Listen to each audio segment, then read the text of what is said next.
Hello and a warm welcome. Today we're not just talking about books, we're embarking on a journey to the places where stories were born and literary magic was made. So grab a cup of tea and get comfy. We're about to explore the real-world settings that have fueled our imaginations for centuries.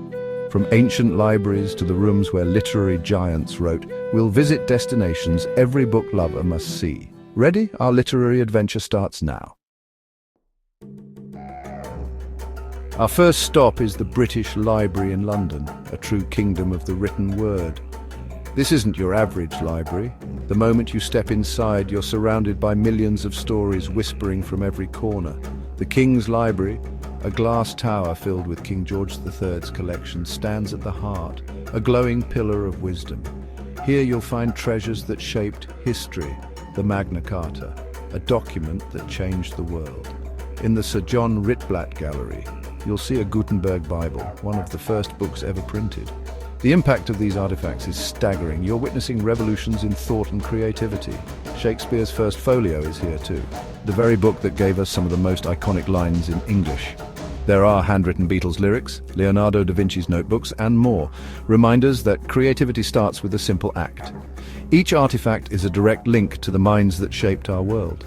The sense of wonder is overwhelming. You could spend hours just in this room. Leaving the British Library, you feel changed, humbled by the sheer scale of human achievement. It's a powerful reminder that every book on your shelf is part of this magnificent story. This place isn't just a museum, it's a living testament to our need to tell stories and share ideas. The British Library fills you with awe for what humanity can create. It's a must-visit for anyone who loves books. Here, history and imagination meet in the most inspiring way. You don't just see the past, you feel it. Every visit is a conversation with the greatest minds in history. The British Library is where the story of humanity is kept alive. It's a place that will stay with you long after you leave. And it's only the beginning of our journey. Next, we travel to Stratford-upon-Avon, the birthplace of William Shakespeare.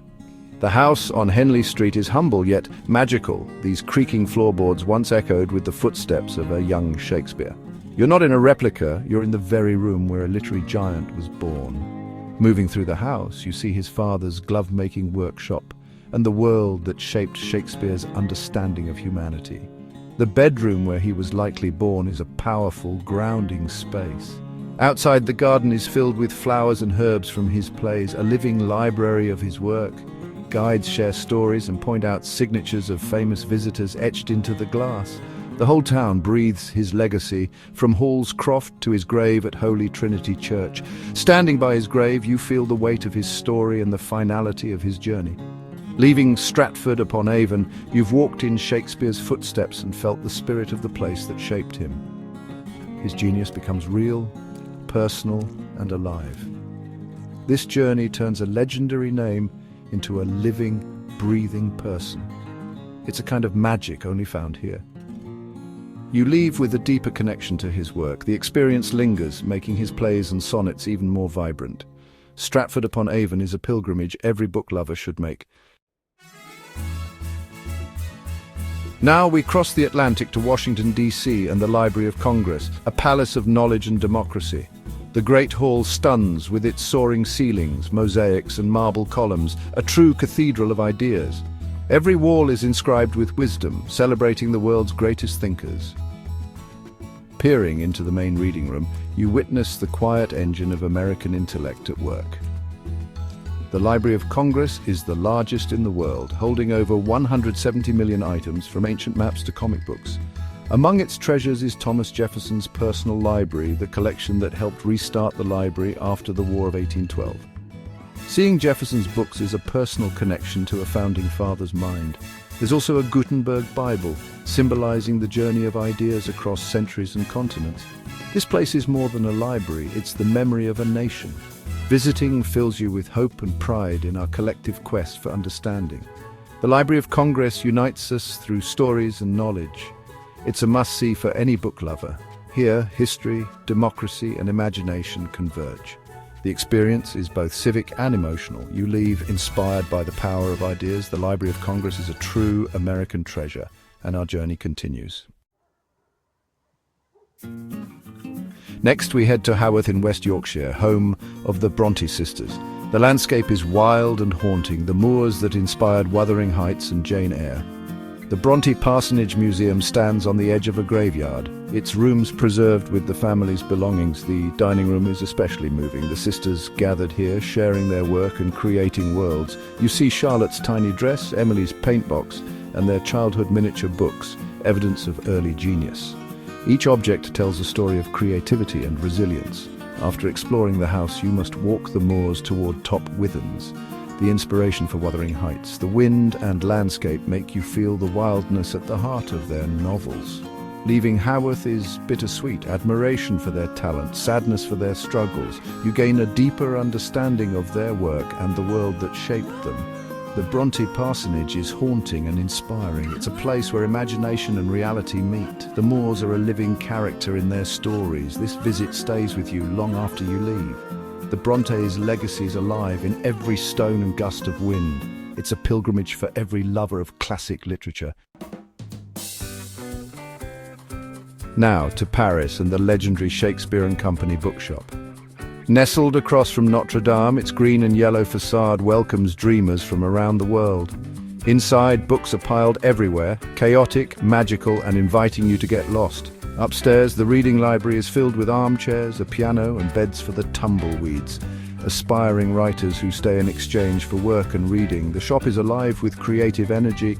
You can add your own story to its legacy. Here, you're encouraged to read, dream, and belong. The view of the Seine and Notre Dame from the window is unforgettable. The shop's history is rich. Sylvia Beach's original store hosted Hemingway, Fitzgerald, and Joyce. Today, George Whitman's spirit lives on in every corner. You leave with a book stamped with their logo and a sense of belonging to a global community of readers and writers.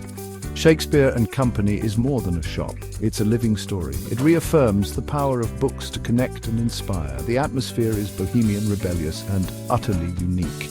Every visit is a new adventure. It's a must for anyone who loves literature and Paris. Here, the magic of reading is alive and well. Now for something different, the wizarding world of Harry Potter in Orlando, Florida. Step through the archway into Diagon Alley and you're in the book. Magic is real here. Gringotts Bank, the Leaky Cauldron, and Ollivanders are brought to life with stunning detail. Sip butterbeer, board the Hogwarts Express and watch the English countryside roll by. Arriving in Hogsmeade, you see Hogwarts Castle, an emotional moment for fans of all ages. Walking through the castle, you find talking portraits and Dumbledore's office. The rides are immersive adventures, flying with Harry, escaping Gringotts, venturing into the Forbidden Forest. The technology serves the story, making the magic believable. The little moments matter, casting spells, hearing Hedwig's theme, sharing joy with fellow fans. The Wizarding World is a celebration of storytelling's power. It's proof that imagination can create worlds we can visit. The experience is pure happiness for book lovers. Here, stories leap off the page and into real life. It's a shared language and a source of joy. Every fan deserves to experience this magic. The adventure is unforgettable. Our final stop is Amsterdam's Anne Frank House, a place of profound reality and remembrance. From the outside, it's an ordinary canal house, but inside, history weighs heavy. Entering through the secret bookcase, you step into the cramped, hidden annex. The rooms are bare, as Otto Frank wished, to show the void left by those taken. Pencil marks on the wall and Anne's movie star pictures are heartbreaking reminders of daily life in hiding. You walk the narrow stairs, imagining the fear and hope that filled these rooms. The silence is deep. Every visitor is lost in thought. Then you see the diary, the little red and white book where Anne poured out her dreams and fears. Her handwriting is a voice that refuses to be silenced. Anne's words guide you through the museum, her hope and wisdom shining through. She was more than a victim, she was a brilliant, thoughtful writer. Leaving the annex, the world feels different. You carry its silence with you. The visit is difficult but essential. A reminder of the consequences of hatred and the power of a single voice. Anne's story proves that one story can change the world. The Anne Frank House is a pilgrimage for every reader. Her legacy endures, inspiring hope and empathy. Our journey ends, but the adventure continues.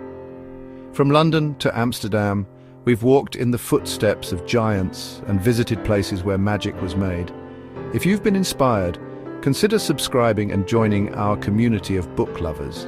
Every book is a new door, every library a new kingdom. Keep reading, keep dreaming, and keep exploring, because for a book lover, the story never truly ends. Until next time, take care.